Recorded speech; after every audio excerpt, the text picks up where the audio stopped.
नमस्कार, myself Pawandeep from government NM college Hanumangarh. पिछली बार हमने डिस्कस किया था ऑपरेटिंग सिस्टम के बारे में कि ऑपरेटिंग सिस्टम होता क्या है। आज हम डिस्कस करेंगे उसके आगे के कुछ टॉपिक के बारे में, जैसे ट्रांसलेटर्स क्या होते हैं, about history of operating system and the types of operating system. First we start the topic translators. Translators क्या होते हैं? जो इंटरेक्ट करवाते हैं हमें मशीन से। हम ह्यूमन लैंग्वेज में हम कंप्यूटर को कोई इंस्ट्रक्शन देते हैं एंड मशीन हमें हमारी लैंग्वेज नहीं समझ पाती है, तो जो ट्रांसलेटर्स होते हैं ये हमारी लैंग्वेज को मशीन लैंग्वेज में चेंज करते हैं एंड अगेन उसको मशीन से ह्यूमन लैंग्वेज में चेंज करके हमें उस रिजल्ट को प्रोवाइड करवाते हैं। लाइक हमने तो इंस्ट्रक्शन दे दी, इनपुट दी 2+3=5, जो हमें हमारी आउटपुट है 5, वो हमें मिलेगी ह्यूमन लैंग्वेज में। बट इसकी जो बीच की प्रोसेस थी, हमने दी इंस्ट्रक्शन 2+3, देन कंप्यूटर जो ट्रांसलेटर्स होते हैं वो इसे चेंज करते हैं मशीन लैंग्वेज में। बाइनरी लैंग्वेज इसे कहा जाता है, 0 और 1 की फॉर्म में जो ये लैंग्वेज होती है मशीन लैंग्वेज, इसी के द्वारा समझी जाती है। तो ये कंप्यूटर चेंज करता है इसे बाइनरी कोऑर्डिनेटेड लैंग्वेज में, देन हमें जो रिजल्ट मिलता है ह्यूमन लैंग्वेज में, उसके बाद ये उस रिजल्ट को ह्यूमन लैंग्वेज में फिर से इंटरप्रेट करता है एंड देन हमें उस रिजल्ट को प्रोवाइड करवाता है। ट्रांसलेट होते हैं 3 टाइप्स के, interpreter, compiler and assembler. First interpreter क्या होता है कि कहा जाए तो the interpreter takes one source program instruction, translate it into object code and executes it, then takes up the next instruction translate. कहने का मतलब है कि जो हाई लेवल लैंग्वेज होती है, हमारी जो कोडेड लैंग्वेज है उसे हाई लेवल लैंग्वेज में इंटरप्रेटर लगा होता है जो उसे चेंज करता है मशीन लैंग्वेज में एंड देन फिर से वो मशीन लैंग्वेज में चेंज करता है उसे ह्यूमन लैंग्वेज में हमारा रिजल्ट प्रोवाइड करवाने के लिए। इसी तरह से नेक्स्ट है कंपाइलर। कंपाइलर क्या होता है कि ये एक प्रोग्राम होता है which takes input as a high level language program and converts it into machine level language. The program written in the high level language is called as source code, or the output come after the operation is called as the object code. इसे source code और जो output आती है उसे object code के रूप में introduce करवाया जाता है। ये भी वही काम करता है कि हाई लेवल लैंग्वेज को कंपाइल करके, कंपाइलर के थ्रू कंपाइल करके मशीन लेवल लैंग्वेज में चेंज करता है एंड देन उसे अगेन उसी ह्यूमन लेवल लैंग्वेज में चेंज करके हमें रिजल्ट प्रोवाइड करवाता है। नेक्स्ट असेंबलर, ये भी एक तरह का ट्रांसलेटर होता है, बट ये इन दोनों से थोड़ा डिफरेंट होता है क्योंकि जो असेंबली लैंग्वेज होती हैं, आपने सुना होगा असेंबली लैंग्वेज जो यूज़ करते हैं हम स्टोरेज में। असेंबली लैंग्वेज क्या होती है, इनके बीच में असेंबलर लगा होता है जो सिर्फ असेंबली लैंग्वेज को मशीन लेवल लैंग्वेज में या अदर इंफॉर्मेशन जो लोडर होते हैं उसको चेंज करता है एंड फिर से उसे ह्यूमन लेवल लैंग्वेज में चेंज करके हमें वो रिजल्ट प्रोवाइड करवाता है। मीन्स ये सिर्फ असेंबली लैंग्वेज का प्रोग्राम को हैंडल करने के लिए हम असेंबलर का यूज़ करते हैं। ये यूनिकली इसको इंट्रोड्यूस करवाता है एंड प्रोड्यूस करवाता है और हमें रिजल्ट प्रोवाइड करवाता है। असेंबलर के बीच में डेटा बेसिस लगे होते हैं क्योंकि जो भी असेंबलर होगा वो डेटा बेस को कैरी करेगा ताकि वो जो हमारा डेटा है वो चेंज होके हमें मशीन लेवल लैंग्वेज से चेंज होकर फिर से ह्यूमन लैंग्वेज में मिल सके। असेंबलर के भी 2 टाइप्स होते हैं, 1 pass assembler and multiple pass assembler, जो इसे अलग अलग वे से हैंडल करते हैं। ये हमने बात की थी ट्रांसलेटर्स की, जो हमारी लैंग्वेज को machine to human, human to machine इस तरह से इंटरप्रेट करके चेंजेस करके हमें वो रिजल्ट प्रोवाइड करवाता है। अब हम बात करते हैं ऑपरेटिंग सिस्टम की हिस्ट्री की। फर्स्ट मैंने आपको बताया था कि जो ऑपरेटिंग सिस्टम है उसमें जो उनका कनेक्शन होता है यूज़र और हार्डवेयर डिवाइसेस, इन दोनों के बीच में इंटरकनेक्शन करवाने का काम कौन करता है? Operating system. अब यूज़र एक है, 2 है या मल्टीपल हैं वो मैटर नहीं करता है, क्योंकि ये एक यूज़र के साथ काम भी कर सकता है और मल्टीपल यूज़र के साथ भी ये काम कर सकता है। But within hardware devices of communication, क्योंकि in between users and hardware devices communication होगा, देन या एक आपस में इंटरेक्ट कर पाएंगे, इनके बीच में एक इंटरफेस बन पाएगा, तो हम उसे यूज़ कर सकते हैं। और वैसे ही इनपुट और आउटपुट डिवाइसेस भी यूज़ कर सकते हैं, जैसे कीबोर्ड, मॉनिटर, प्रिंटर, स्कैनर्स, ये सब भी हमें हेल्पफुल होते हैं कनेक्शन बनवाने के लिए यूज़र का हार्डवेयर से एक सिस्टम से। ऑपरेटिंग सिस्टम जो सिस्टम को ऑपरेट करता है, विंडो, यूनिक्स, लाइनक्स, ये सब क्या होते हैं, हमारा इंटरेक्ट करवाते हैं सिस्टम से, जिससे हम जो भी काम करना चाहते हैं, लाइक कोई फाइल बनाना, कोई प्रोग्राम बनवाना, वो हम इजीली कर सकते हैं।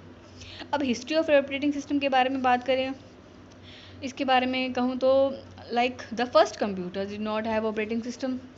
जो हमारा फर्स्ट कंप्यूटर था उसमें ऑपरेटिंग सिस्टम नहीं था, but by the mid 1960s commercial computer vendors were supplying quite extensive tools for streamlining the development, scheduling and execution of jobs on batch processing system, sometimes called the master control program or executive or supervisor.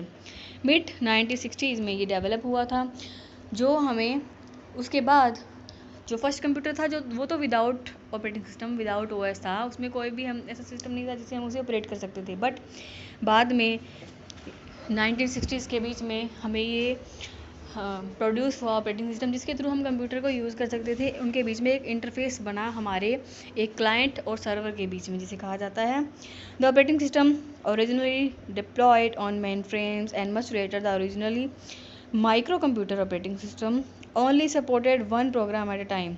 जो microcomputer operating system थे वो सिर्फ एक time पे एक ही programme को prefer कर पाते थे। हम जैसे आजकल एक टाइम में multiple user, single program, multi program, ये सब फैसिलिटीज़ होती है ऑपरेटिंग सिस्टम में। बट इन पास्ट डेज जब उसे स्टार्ट में किया गया था, माइक्रो कंप्यूटर में सिर्फ एक प्रोग्राम ही सपोर्ट कर पाता था एक टाइम पे and required only a very basic scheduler. जो शेड्यूलर होते लगे थे, शेड्यूलर इट मीन्स जो हमारी प्रोसेस होती हैं, आप कितनी भी प्रोसेस यूज़ करते हो, प्रोसेस मैंने आपको बताया था कि प्रोसेस के साथ रिसोर्सेज लगी होती हैं, उन प्रोसेस को एक शेड्यूल बनाया जाता है कि हाँ इतने टाइम में इतनी प्रोसेस वर्क करेंगी। उनके बीच में शेड्यूलर लगे होते हैं, उनके बीच में ब्लॉक्स लगे होते हैं जो उसको हैंडल करते हैं one by one. Each program was in complete control of the machine while it was running. Multitasking, जिसे टाइम शेयरिंग भी कहा जाता है, first came to mainframes in the 1960s। ये फर्स्ट हमें इंट्रोड्यूस हुआ था 1960 में। By 1970, most mini computers would be bought with a proprietary operating system. अब हिस्ट्री की बात की जाए तो हमें पता चल ही गया है कि 1960 और 70 के बीच में इसका डेवलपमेंट हुआ था और उसके थ्रू हमें पहले जो सिंगल यूज़र, सिंगल प्रोग्राम और अब जो मल्टी यूज़र, मल्टी प्रोग्राम की फैसिलिटीज़ है वो वन बाय वन उनके डेवलपमेंट से आई है, जिसे हम अब एक टाइम पे एक से ज़्यादा यूज़र भी कंप्यूटर को यूज़ कर सकते हैं और एक से ज़्यादा प्रोग्राम एक ही टाइम पे हम चला सकते हैं। अब हम डिस्कस करेंगे about the topic next types of operating system. कितने टाइप्स के होते हैं operating system? Number 1 batch processing, multi programming, multi processing, time sharing, real time system, network operating system, interactive system, distributed operating system, parallel system, personal computer system. First हम discuss करेंगे batch processing system. Batch processing system is one where programs and data are collected together in a batch before processing starts. Each piece of work for a batch processing system is called a job. Batch मतलब छोटे छोटे उनके batch बनाना। कोई हम जैसे एक network के through decide करते हैं कि लार्ज डिस्टेंस को शॉर्ट डिस्टेंस में कवर करना होता है, तो उसके छोटे छोटे पार्ट लाइक सेगमेंट जिसे कहा जाता है, एक लार्ज नेटवर्क का छोटा पार्ट उसे डिवाइड करना, लॉन्ग डिस्टेंस को कवर करने के लिए इसके छोटे छोटे पार्ट किए जाते हैं, तो उसे सेगमेंट बोला जाता है। उसी प्रकार से बैच, उसके एक बैच बना देना, लाइक एक सेक्शन बना देना, डेटा को कलेक्ट करके उनको एक सेक्शन में डिवाइड करके उसकी वर्किंग करवाना, जिसे जॉब कहा जाता है, उसको प्रोड्यूस किया जाता है। A job usually consist of a program and the data to be run. Jobs are stored in job queues until the computer is ready to process them. There is no interconnection between the user and the computer while the program is being run. मतलब जब तक उस programme को run किया जाता है तब तक यूजर और कंप्यूटर के बीच में इंटरेक्शन नहीं होता है। Computers which do batch processing often operate at night. Batch processing is one of the oldest method of running program that is still being employed by many data processing centers for processing their jobs. Second हम discuss करेंगे इसके second topics के बारे में। Multi programming, नाम से पता चल रहा है मल्टी प्रोग्रामिंग मतलब एक से ज़्यादा प्रोग्रामिंग हम जिसमें करते हैं। जैसे जॉब 1 बैच में क्या था, जॉब 1 मतलब हमने एक बैच को इंट्रोड्यूस किया, मतलब प्रोग्राम मानिए हमारे पास 10 जॉब्स 10 वर्किंग स्टेट है और हम यूज़ कर रहे हैं सिर्फ जॉब 1, तो वो तो आ गया बैच स्टेट में। और multi programming job 1 job 2 job 3, अब प्रत्येक जॉब के साथ एक एक सुपरवाइज़र भी अलाउड होता है, क्योंकि जो उसे सुपरवाइज करता है कि हाँ हमने इस बैच को इस टाइम पे स्टार्ट किया और इस टाइम पे उसको ख़त्म करेंगे।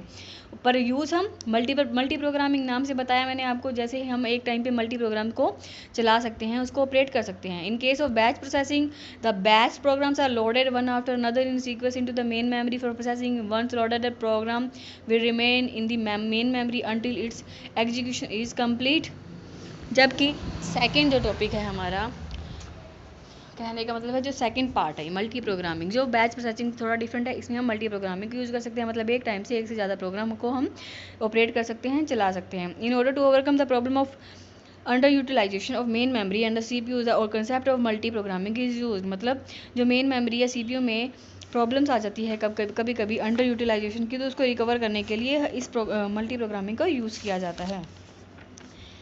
अब next third multi processing.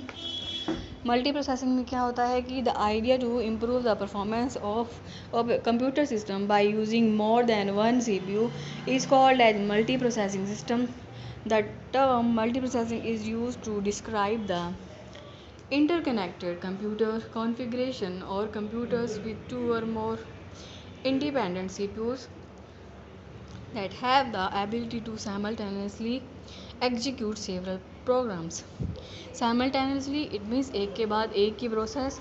Multi processing में इससे भी नाम पता चल रहा है कि एक टाइम पे एक से ज़्यादा प्रोसेस को यूज़ करना, मतलब एक टाइम पे हम पहले वाले सिस्टम में तो क्या करते थे, P1 जब तक काम कर रही है तब तक P2 वेट करेगी, बट इन मल्टी प्रोसेसिंग हम मल्टीपल प्रोसेस को एक साथ चला सकते हैं, but simultaneously one by one. हम मल्टी प्रोसेसिंग तो यूज़ कर सकते हैं but one by one without a wait condition. Main memory, input output units, input output processor, CPU, ये सब क्या होते हैं, एक दूसरे से जुड़े होते हैं। जो मेन मेमोरी है वो इनपुट आउटपुट प्रोसेसर और CPU से इंटरकनेक्ट होती है, और जो इनपुट आउटपुट यूनिट्स हैं वो इनपुट आउटपुट प्रोसेसर और CPU से कनेक्टेड होते हैं। इसी तरह से अगर हम CPU को भी ऐड करें, मल्टी प्रोसेसिंग है तो हम मल्टीपल डिवाइसेस भी ऐड कर सकते हैं। तो CPU 1 CPU 2 ये सब मेन मेमोरी और इनपुट आउटपुट प्रोसेसर से, इनका सिंगल मतलब हर एक का एक CPU का एक इनपुट आउटपुट प्रोसेसर अलग होगा, यूनिट्स अलग होगी। इनपुट आउटपुट यूनिट्स जिसे कहा जाता है वो हर एक CPU की अलग अलग होगी, बट वो सब कनेक्टेड किससे होंगी, सिंगल मेन मेमोरी से, क्योंकि जो डेटा लोड होता है वो एक सिंगल मेन मेमोरी में लोड होगा। Next time sharing. Time sharing में क्या होता है कि time sharing is an operating system feature that allows several users to run several tasks concurrently on one processor or many processor. Time sharing term is used to describe a process system with a number of independent relatively low speeds online simultaneously usable stations। मतलब simple way में कहें तो एक CPU जब one और more process कह लो, terminal कह लो, कुछ भी कह लीजिए, जो आप वर्किंग कर रहे हो, जॉब कह लीजिए जिसे हमने पहले बात की थी, तो एक CPU में जब एक से ज़्यादा प्रोसेस को या जॉब्स को यूज़ किया जाता है तो उसका जो वन बाय वन जो कनेक्शन होता है वो CPU किस तरह से उसको हैंडल करता है। लाइक हमने एक प्रोसेस स्टार्ट की, फिर वो गई एक एक्टिव स्टेट पे, मैंने आपको पहले भी बताया हुआ है, ये एक्टिव स्टेट पे गई, तब उसे जब वो नेक्स्ट वो प्रोग्राम हमने बना लिया, अब वो क्या होता है उसको हम प्रोसेस करते हैं कि हाँ ये प्रोग्राम सही है या नहीं, तो वो जाता है वेट स्टेट पे, वेट करता है। अगर हमारा प्रोग्राम सही है तो वो नेक्स्ट स्टेज पे जाता है, अदरवाइज वो अबॉर्ट होकर स्टार्ट पे आ जाता है। इसी तरह से अगर सही है तो वो रेडी हो जाता है रनिंग करने के लिए। तो एक्टिव, रेडी, वेट, ये 3 कंडीशन होती हैं टाइम शेयरिंग की, जो हमारी प्रोसेस को हैंडल करती हैं वन बाय वन, ताकि उनमें ना इंटरप्शन आए ना एरर आए और कंसेप्ट उसका जो one by one basic clear होता जाए। इसे हमारे प्रोग्राम में भी कोई रुकावट भी नहीं आती है और हमारी जो प्रोग्रामिंग है वो एक एग्जैक्ट वे में चलती रहती है। Next real time system. There are several delimitations of real-time system and most of them are contradictory. A real-time system is one in which the correctness of the computers not only depends upon the logical correctness of the computer but also upon the time at which the result is produced। मतलब हमारी जो correctness होती है computation की, जो logical teams वो जो computation हम यूज़ करते हैं वो रिजल्ट भी उसका एग्जैक्ट होना चाहिए, ना कि हम उसकी सिर्फ रनिंग स्टेट पे देखें कि हाँ हमारे प्रोग्राम चल रहा था, ये करेक्ट कंप्यूटेशन में वर्किंग कर रहा है, बट उसके साथ हमें उसका रिजल्ट उसका जो रिजल्ट होगा उसकी कंप्यूटेशन पे भी हमारी वो क्वेरी रेफर होनी चाहिए। रियल टाइम सिस्टम मतलब रियल एग्जैक्ट टाइम पे जो हमने काम किया उसी टाइम हमें उसका जो रिजल्ट मिला। इसके दो टाइप्स होते हैं, hard real time system and soft real time operating system. Next network operating system. Network नाम से ही पता चल रहा है कि नेटवर्क है तो वन टू अनदर वे या फिर एक जगह से दूसरी जगह से कनेक्शन बनाने का काम जो किया जाता है वो किस में किया जाता है, नेटवर्क ऑपरेटिंग सिस्टम में। An operating system which include software to communicate with other computers via network is called network operating system. जैसे कि मैंने आपको बताया कि एक जगह से बैठे दूसरी जगह से कनेक्शन बनाने के लिए, कम्युनिकेशन करने के लिए हम एक नेटवर्क को यूज़ करते हैं, क्योंकि वाया ए नेटवर्क हम एक जगह से बैठे बैठे दूसरी जगह कनेक्शन बना सकते हैं, विदाउट उसके हम एक जगह बैठे बैठे कहीं और कनेक्शन नहीं बना सकते। हमारे लाइक एक सिंपल फ़ोन का एग्जांपल लीजिए, आपके फ़ोन में नेटवर्क है तो आप दूसरी जगह कम्युनिकेट कर पाते हैं, अदरवाइज आप नहीं कर पाएंगे। इसी तरह से एक नेटवर्क हमें एक ऐसी सुटेबल कंडीशन प्रोवाइड करवाता है कि हाँ हम एक जगह से बैठे बैठे दूसरी जगह कम्युनिकेट कर पाते हैं, हम फाइल एक्सचेंज कर पाते हैं, कोई डेटा सेंड रिसीव वो भी कर पाते हैं। Next interactive system. इंटरैक्ट करवाना, जिसे सिंपल वे में कहा जाता है इंटरैक्टिव सिस्टम मतलब इंटरैक्ट करवाना किसके बीच में, कंप्यूटर और यूज़र के बीच में, कंप्यूटर जो टर्मिनल्स होती हैं उनके बीच में, एक जो प्रोसेस वर्किंग करवाती है सिस्टम में उसके बीच में, सीपीयू का डेस्कटॉप से उनके बीच में इंटरेक्शन करवाना जो काम होता है इंटरैक्टिव सिस्टम का। Interactive operating system allows user to interact directly with the computer from a terminal. In effect, the user can interrupt a low priority batch job and cause the computer to perform his high priority work. Interactive operating system must be multi programming system. इसे multi programming system के अंदर भी add किया जा सकता है क्योंकि उसमें भी इंटरेक्शन करवाया ही जाता है, तो इंटरैक्टिव स्टेट भी इसे कहा जाता है। Next distributed system. Distributed system भी नेटवर्क सिस्टम की तरह ही यूज होता है, इसमें भी कम्युनिकेशन करवाया जाता है दो या दो से ज़्यादा सिस्टम के बीच में। उसमें भी कम्युनिकेशन करवाया जाता था, हम एक जगह से बैठे बैठे दूसरी जगह कम्युनिकेट कर पाते थे। और इसमें लाइक हम एक बिल्डिंग में हैं और वाईफाई के थ्रू हम एक कंप्यूटर से दूसरी जगह भी वाईफाई से इसको यूज़ करवा सकते हैं। हम बैठे एक बिल्डिंग का जो वाईफाई है वो किस में आता है, लैन में। इसके अंदर नेटवर्क के 3 टाइप होते हैं। जैसे डिस्ट्रीब्यूटेड सिस्टम में टाइप्स ऑफ नेटवर्क जिसे कहा जाता है लैन, मैन, वैन। लैन क्या होती है, एक बिल्डिंग कवर कर सकती है। लैन में हम सिर्फ एक बिल्डिंग का कनेक्शन अपनी लिमिटेशन रख सकते हैं, उसकी लेंथ इतनी ही होती है कि वो एक बिल्डिंग तक कवर अप कर सकता है नेटवर्क सिस्टम। और मैन लाइक अ city, like multiple areas. Land तो हो गया एक सिंगल एरिया और मैन हो गया मल्टीपल एरिया लाइक पूरी सिटी, और वैन पूरे वर्ल्ड। कनेक्शन तो हमने बनवाया, कम्युनिकेशन करवाया, पाथ बनाया हमने बिटवीन टू और मोर सिस्टम, बट हर एक की कंडीशन टाइप्स ऑफ नेटवर्क जिसे उसमें अलग अलग हो जाती है। लैन की लिमिटेशंस अलग हैं, मैन की अलग है और वैन की अलग है। लैन एक बिल्डिंग तक सीमित रहता है, मैन एक सिटी तक एंड वैन पूरे वर्ल्ड तक। Next client server system. Client like हम जो वर्किंग करवा रहे हैं सिस्टम से, सिस्टम जो हमारी जो भी वर्किंग है उसको पूरा करता है। In the client server system there are 2 system, one is client and the other is servers. Client हम हो गए यूज़र जिसे कहा जाता है। The client use to send request to the server for various services and the server is use to provide the services to the client. जैसे client ने server को रिक्वेस्ट की, कोई भी रिक्वेस्ट सेंड कर रहा है क्लाइंट, एंड सर्वर उसे वो सर्विस प्रोवाइड करवाता है जो भी उसकी रिक्वेस्ट है। हम जैसे सिस्टम में डेटा यूज़ कर रहे हैं, क्रोम को ऑन किया, हमने उसे कोई गूगल सर्च किया किसी चीज़ के बारे में एंड उसने हमें वो रिजल्ट प्रोवाइड करवा दिया। तो रिजल्ट किसने प्रोवाइड करवाया, सर्वर ने, क्योंकि उसने अपनी सर्विस कंप्लीट कर दी, क्योंकि जो डिमांड थी क्लाइंट की उसकी उसने जो रिक्वेस्ट की थी उसने उसे वो सर्विस प्रोवाइड करवा दी। सर्वर के भी 2 टाइप होते हैं, कंप्यूटर सर्वर सिस्टम और file server system. Next parallel system. Parallel system में क्या होता है कि many people conceive that the notation of parallel processing is very complicated stuff for them, but here an attempt has been made to explain it in simple form. In the parallel system, a